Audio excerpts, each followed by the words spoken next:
이 정유년은 맨 처음에 이민월부터 들어가요. 이민, 계묘, 갑진, 을사, 병호, 정미, 무술, 기해, 경자, 신축. 아닌데? 임작, 병정, 무, 미, 신유술 빠져버렸네요. 정, 무신, 기유, 병술,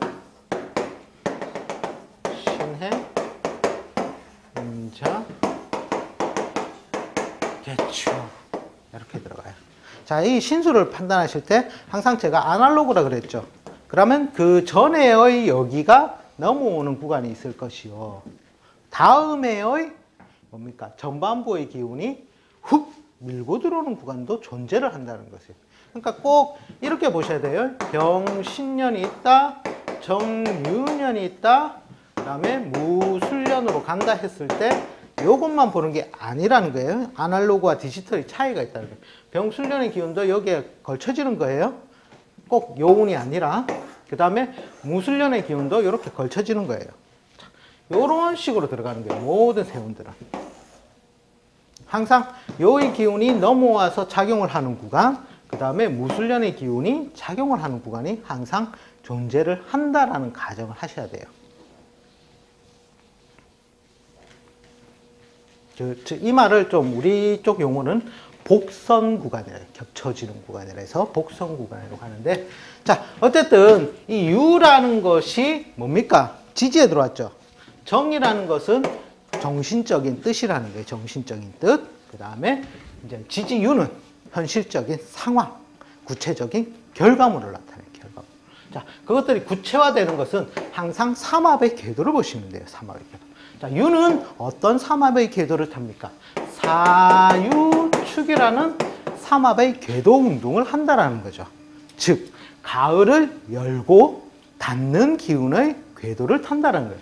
그러면 뭔가 결과물이라든지 구체적인 결과물은 어느 달에 많이 발생이 될 수 있겠다?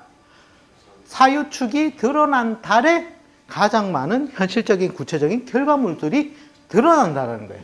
그러면 잠시만요. 일단 음력입니다. 이거는 음력으로 표시합시다. 음력 1월, 2월, 3월, 4월, 5월, 6월, 7월, 8월, 9월, 10월, 11월, 12월. 자, 올해는 윤달이 꼈어요, 또.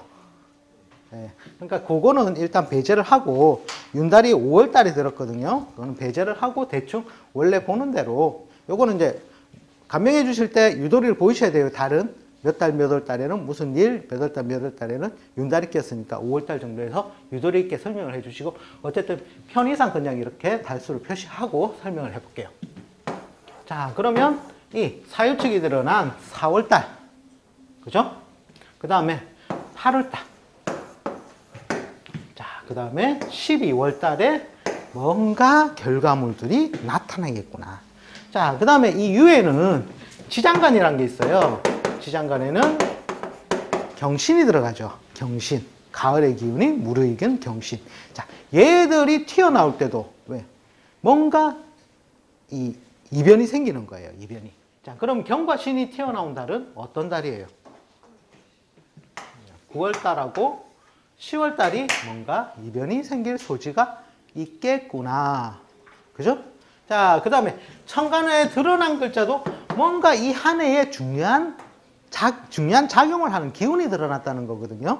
그럼 정이 드러날 때도 물론 뭔가 하나의 이펙트가 존재를 하겠구나.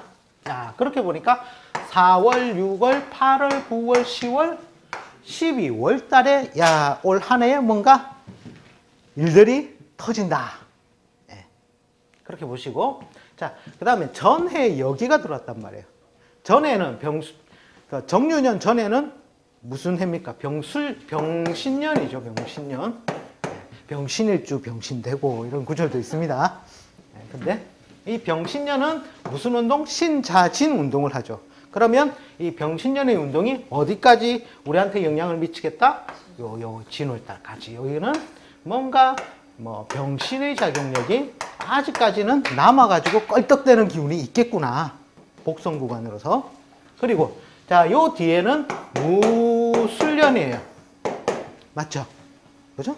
2018년은 무술년. 무술년은 무슨 기운? 인오술 기운을 따고 가죠. 인오술. 네.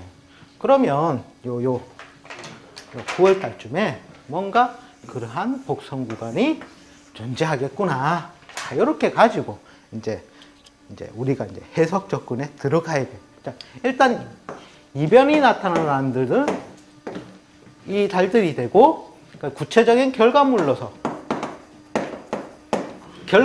드러난 달들은 4월, 그 다음에 결과물 8월, 그 다음에 12월 달에 결과물이 나오겠구나.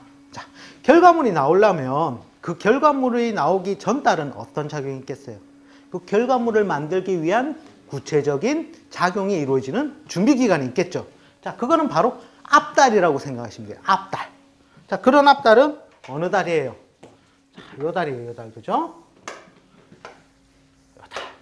그 다음에 축이니까 요 달에 뭔가 준비하는 단계, 준비. 그죠? 준비. 근데 그 시초를 알아보려면 항상 우리는 절초봉생이에요, 절초봉생. 반대자리에서 원래 원인이 있었다는 거거든요. 인과의 법칙이에요, 우리는. 항상. 그렇기 때문에 원인은 어디에 있었겠다?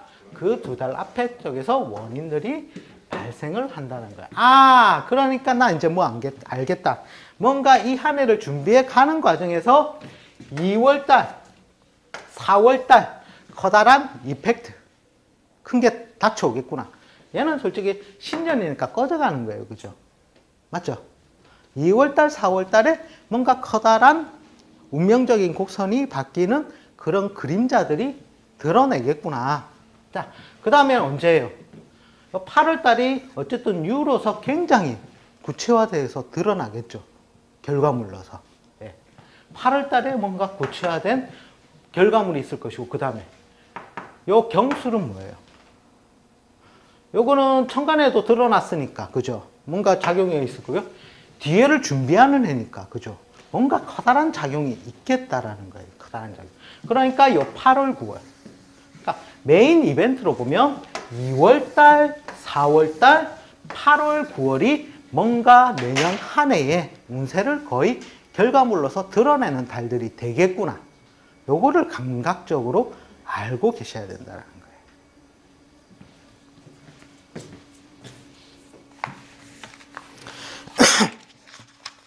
아, 근데 그 달에 뭔가 사건은 터질 건 알겠는데, 그러면 나한테 어떤 사건이 터지냐. 이제 그게 궁금하시잖아요. 그죠? 그러면, 자, 팔자에 있는 글자들이 다 작용을 해요. 그러면 내 팔자의 특기, 지지에 있는 작용들이 어떻게 변화되는가의 모습을 아셔야 되거든요. 네.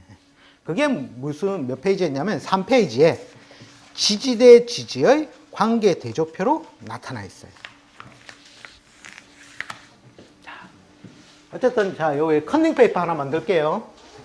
자, 2월 달에 뭔가 크나큰 사건, 4월 달 크나큰 사건, 그 다음에 8월, 9월. 이때 뭔가, 야, 이 정윤에는 뭔가 사건들이 크다. 그 다음에 진짜 지지부진한 사람들이 이때 가서 사건이 터져. 이때 가서. 이 사람들도 그러잖아요. 뭔가 기운이 팍 들어왔을 때 빨리 팍 움직이는 사람이 있고, 어떤 사람은 기운이 들어오더니 말디 민그적거리다가 판 끝나갈 때 움직이는 사람들 있죠. 그런 사람들이 이때 이제 움직여요. 이때. 일단 그런 기운 아시고.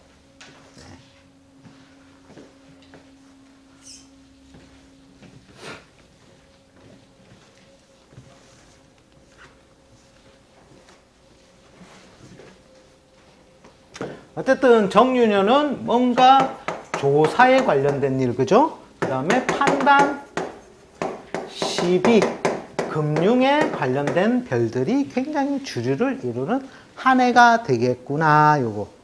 그리고 아까 제가 설명이 조금 미진했는데, 신유술 구간에는 우리가 판단하기, 우리가 착오하기 쉬운 구간이 뭐냐면, 자, 요걸 우리가 금융이다. 야, 이때 증권 하면은 돈 벌겠다. 요렇게 이제 다들 우리 간지적으로 오류를 범하기 쉬워요. 예, 예. 그런데 요 증권 같은 경우에는 차이가 있습니다. 뭐 증권에 관한 용어들이 굉장히 많더라고요. 뭐 엘리어트 파동 이론이라든지 뭐 별게 많아요. 참고로 저는 주식을 안 합니다. 왜? 그건 돈을 날리기 때문에. 어쨌든 이 증권은 이게 우리가 주기 상승폭의 주기 구간이라는 게 있어요. 주기 구간. 증권만의 주기 구간이 있어요. 얘들도 하나의 살아있는 생명체거든요. 금국이 왔다 해서 다 금융이 잘 되느냐면 그건 아니에요. 그건 어떤 걸 봐야 되냐면 세계의 정세부터. 왜? 우리나라의 위치가 어디예요? 자원이 있습니까? 있습니다. 인적 자원. 지하 자원이라든지 뭐 이런 자원들은 없어요. 근데 단순히 있는 건 인적 자원만 있어요. 우리 한국은. 그리고 이제 우리가 거의 다 수입을 해서 재생산, 가공을 해서 다시 판매하는 무역 위주의 사업을 하는 나라가 우리 한국이에요. 그러다 보니까 이 세계의 흐름과 우리는 뗄 수가 없단 말이에요. 그 중에서도 크게 차지하는 비중이 미국과 중국이라는 거예요. 거기에 의해서 우리 한국의 경제는 일어났다, 무너졌다를 반복을 해요, 원래는. 커다란 그 관에서. 그러니까 그게 뭐냐면, 우리 한국을 우리가 간목으로 보잖아요. 간목의 재는 뭐다? 네, 중국이죠? 간목의 관은 뭐다? 미국이죠? 아주 단순한 거예요. 어렵게 생각하지 마시고. 그래서 거기에 따른 이론이고, 그 다음에 얘 주기는 우리가 시간이 흐르면 흐를수록 고점을 찍는 시간은 단축되었다가 또 어떤 특정한 해에는 길어졌다가 차이가 많다는 거예요. 거기에서 여기서 우리가 볼 수 있는 건 뭐냐면, 유년에 어쨌든 한번 반짝을 할 거예요. 왜? 금융이 뜨니까. 근데 다시 폭락 장세도 온다라는 거예요. 여기 증권은 항상 하실 때. 그리고 아마 요때 큰 손들은 다 털고 갈 거예요. 근데 다시 떨어졌다가 다시 올라가니까 우리 개미들은 와 사자 가는데, 증권에서 굉장히 유능하신 분들은 요때 팔아요. 그러니까 돈 버는 거 아닙니까? 개미들은 사자 할 때, 돈 있는 사람은 파니까 돈을 버는 거거든요. 그래서 이러한 증권 같은 경우엔 특이한 룰을 따르기 때문에 이걸로서 다 뭐 우리가 간지로서 다 적용되는 것은 아니다라는 사실, 그거는 인지를 하시고 계시라는 거죠. 왜 그러냐면, 이때 돈 되는데요. 한번 제가 실제로 그런 일이 있었어요. 이때 돈 된다고 증권 해도 됩니까? 이러더라고요. 이제 저는 하지 마세요 했거든요. 될 수 있으면 금액을 줄여서 하세요 하고, 이제 뭐 한다면 단기로 하세요 이렇게 얘기를 해줬다고요. 그 사람은 돈 벌었대요. 단기로. 근데 자기는 증권이 된대요. 그리고 나중에 망했거든요. 근데 그 이론을 알면서 얘기를 해줘도 그런 사람들은 보니까 계속 버는 줄 안다는 거예요. 왜? 간접적으로 딴 데 가면 다 증권이고 뭐 금융은 된다고 하니까.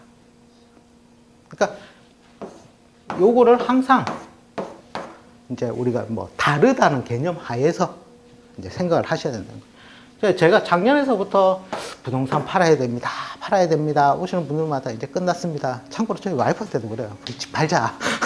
지금 팔아야 된다. 와이프마저도 말을 안 들어요. 참 비운의 인생 드라마를 가지고 사는 사람입니다. 어쨌든 지금 팔면 최고점이거든요. 최고점. 그리고 항상 사건이 지금 미분양 사태라든지 금융이 어떻게 이율이 오른다 하면서 이제 금융 규제가 들어가고 있죠. 그러면서 미분양 사태 해가지고, 옛날에는 새로이 재건축 재개발 아파트들이 프리미엄을 받고서 팔았어요. 근데 지금 그게 거의 꺼져가는 형국이에요. 그죠? 신문을 보셔야 됩니다.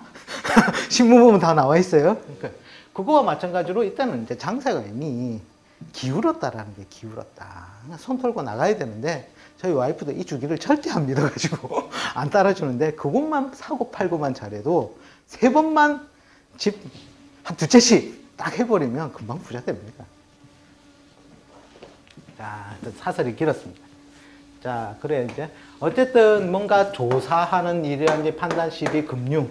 그러니까 요 일은, 요 한 해에 일어난 테마는 개인 대 개인이라든지 아니면 뭐 기업 대 기업이라든지 그 다음에 국가 대 크게 봐서는 국가라든지 요것들이 요러한 일들에 관련 지어지겠구나. 그죠? 확장을 한다면. 자, 그런 과정에서 자, 이제 우리 팔자로 들어갔어요. 팔자로. 자, 어쨌든 지지. 지지의 이제 이 네 개의 글자는 물론 천간에도 있어요. 천간은 우리가 정신적인 뜻이라 해서 약간의 비중은 작게 둬요. 근데 지지라는 것은 뭡니까? 현실적 상황이 되죠. 구체적인 결과물이 되죠. 행동 양상이 되어버린다는 거예요. 그래서 구체성을 띈다는 면에서 지지에 관해서 우리는 좀 더 해석의 범위를 많이 가해요. 참고로 정신적인 뜻 이런 것도 쓰긴 씁니다. 자기의 글자가 재관이 굉장히 중요한 글자가 천간에 떴을 때 이때는 천간의 합에 의한 합거작용을 보기는 합니다. 네. 자, 정이 왔으면 무엇이 합거되죠? 네. 이미 합거되죠. 그럼 이걸 관으로 쓰는 사람은 어떤 사람? 병정일주인데 임을, 특히 정일주가 임을 정관으로 굉장히 쓴다. 정임함으로 되어 있는데 이 외부에서 세력이 똑같은 놈들이 출현. 그러면서 임을 싹 데리고 간다라는 거예요. 그럼 관직이 어떻게 되겠다? 네, 옷을 벗는 일이 발생을 한다라는 거예요. 이런 식으로 중요한 글자로 쓸 때는 천간도 봐줘야 됩니다. 재로 쓸 때는. 재로 쓴다면 무기일주가 되겠죠. 마누라가 어떻게 되겠다? 바람이 나서 살랑살랑 갈 경우도 생길 수 있는 거예요. 어쨌든 재관에 관해서는 천간합도 실제로는 봅니다. 근데 또 보면은 우리가 정 플러스 임을 썼거든요. 정임은 자, 목이 된대요. 자, 이제 물어요. 이제 선생님 천간합 배우시고 선생님 정년이 왔으니 정이 제 팔자에 임이 있는데 그걸 합을 하면 목이 되지요. 목이 되겠습니까? 안 되겠습니까? 네. 안 된다가 다 그래요. 역시 배우신 분들이 있으니까. 왜 안 됩니까?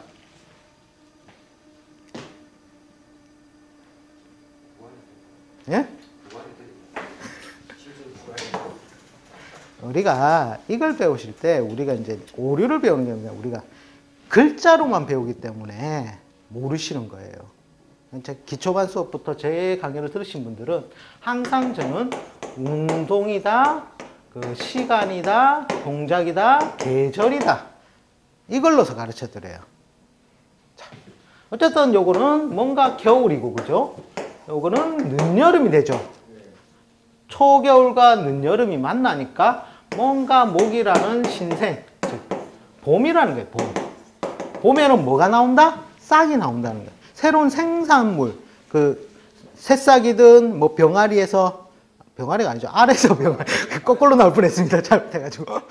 알에서 병아리가 나오든 이런 뭔가 신생이 발생한다는 거예요. 신생이 발생하는 거는 따스한 봄 기운이라는 거예요. 가을은 뭐냐? 추상이라는 거예요. 베어버리고 떨쳐내고 열매 굽고 단단하게 만든다는 거예요. 자, 그럼 정유면은 얘가 봄입니까? 가을입니까? 합이 됩니까? 안 됩니까? 그러니까 요놈 있고 요놈이 있다. 요 결과물은 아니라는 거예요. 단 팔자 내에 지지에 보면은 목의 글자가 많을 경우에는 팔자 안에서는 가능한 거예요. 바깥의 상황은 안 되는 거예요. 네. 질문이 건데 그러면 이제 분묘신 달에는 작용을 안 합니다. 연으로만 봐야 됩니다. 큰 틀은 연이에요. 네. 왜? 시계라는 것이 있으면 자, 이 연을 시침이라고 보시면 돼요. 일을 대운이라고 보시면 되고 이 시를 시침, 그러니까 이제 월을 시침 정도로 보시면 돼요. 그 다음에 뭐 이제 일을 뭐 분침 정도로 보시면 되거든요. 그래 어쨌든 이 시침은 그날 안에 안 있습니다. 그날 안에. 그러니까 그만큼 해가 더 큰 거예요. 그 과정 중에는 살랑살랑 일들이 벌어질 확률은 있겠지만 큰 틀에 봐서는 연이 더 대세니까 연으로서 기준 판단을 내시는 게 될 겁니다. 이게 쉬워요. 그러니까 우리가 천간합을 볼 때 이걸 배우신 분들 다 이제 해가 오면 천간합이 되고요. 뭐 어쩌고저쩌고 삼명통에 보면 표가 나와 있어요. 옛날에 제가 인터넷 안 올리고 우리 오프라인 강의에서 제가 한번 해드린 적이 있어요. 도저히 헷갈려서 이게 되니 안 되니 모르겠다 해가지고 이제 거기서 결론을 본 걸 거의 한 달을 했는데 추시는 결론은 뭐냐면 다 이걸 계절로 보라는 게 계절. 자, 요 봄의 계절이 이루어지는 지지가 와야 합이 된다라는 거예요. 단순한 논리는. 거기서 조금 더 확장하면 이제 12운성의 논리를 조금 적용을 시키면 돼요. 삼합의 논리거든요, 그게. 어쨌든 이제 만약에 정임은 어쨌든 이게 목이고 그럼 이제 확장을 해봅시다. 그러면 병신은요. 언제 와야 되겠다? 요거는 헷갈려요. 겨울인가? 여름인가?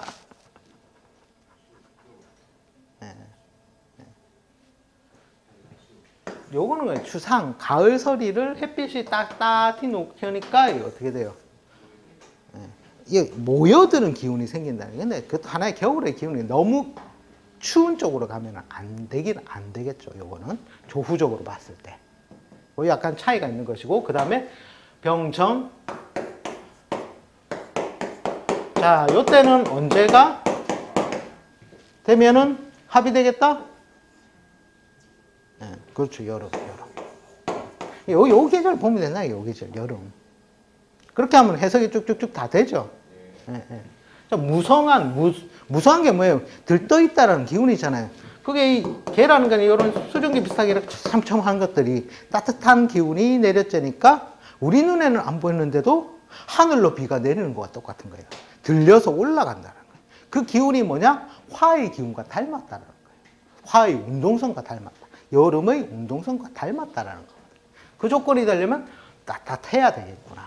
이렇게 이제 의미를 확장하시면 된다는 거예요.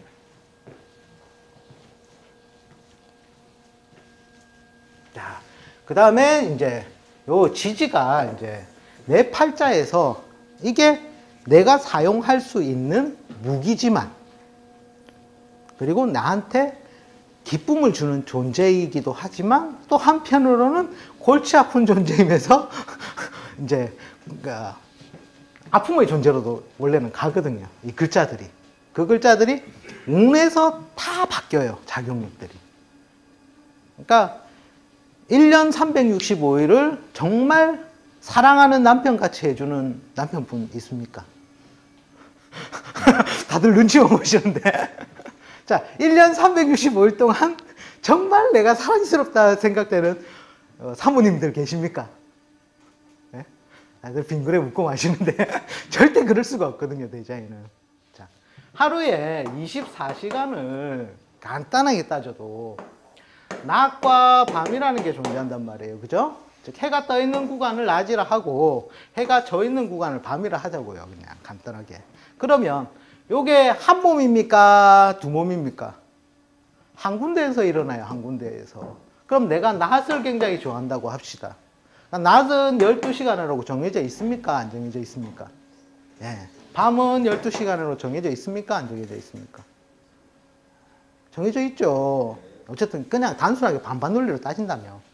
그럼 12시간은 내가 이걸 기쁘게 썼으면 나를 기쁘게 안 하는 시간도 존재를 하겠죠. 왜? 그래야지 살아있으니까. 이게 바로 음양하니까, 음양. 그죠?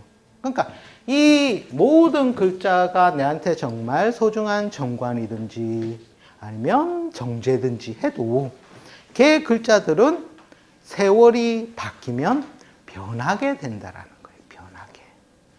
그 변하는 단계가 어떻게 돼요? 자, 나 때도 아침이 있을 것이요, 점심이 있을 것이요, 저녁이 있을 것이요, 밤도 초저녁이 있을 것이요, 한밤중이 있을 것이요. 그죠? 이제 새벽 되기 전의 밤이 또 있을 거라는 거예요. 이런 식으로 그 모습이 딱 그 자리로 있는 것이 아니라 변한다라는 거예요. 변한다. 자, 그러면 내 팔자에 있는 글자가 자에서부터 해까지 이 유년을 만났을 때 어떠한 변화를 가질 것인가? 그걸 이제 한번 보자라는 거예요. 보자.